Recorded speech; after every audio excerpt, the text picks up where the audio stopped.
और वह हाय हाय करती हुई मूर्छित हो गई। ये देखकर राजा घबरा गया।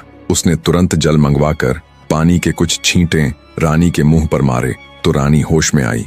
अनंतर राजा उसे अपने महल में लाया और राजवैद्य से उसका उपचार करने को कहा। तो वैद्य तत्काल ही रानी के उपचार में जुट गए। उस रात इंद्रलेखा की हालत देखकर राजा अपनी दूसरी पत्नी तारावली के साथ चंद्रप्रासाद नामक अपने दूसरे महल में गया। वहां तारावली राजा की गोद में सो गई।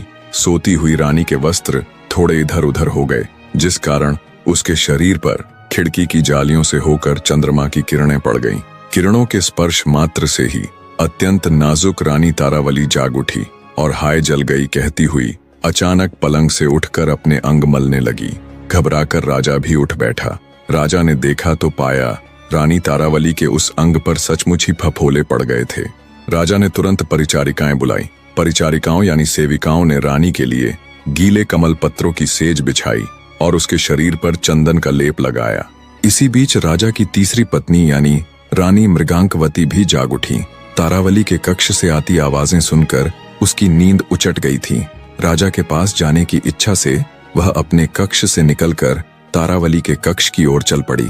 अभी वह कुछ ही कदम चली थी कि उसने दूर से किसी के घर धान कूटे जाने की आवाज सुनी। मूसल की आवाज सुनकर वह विकल हो उठी और हाय मरी कहते हुए मार्ग में ही बैठ गई। परिचारिकाओं ने जब रानी की जांच की तो उन्होंने उसकी हथेलियों पर काले गहरे धब्बे देखे। परिचारिकाएं दौड़ती हुई राजा के पास पहुंची।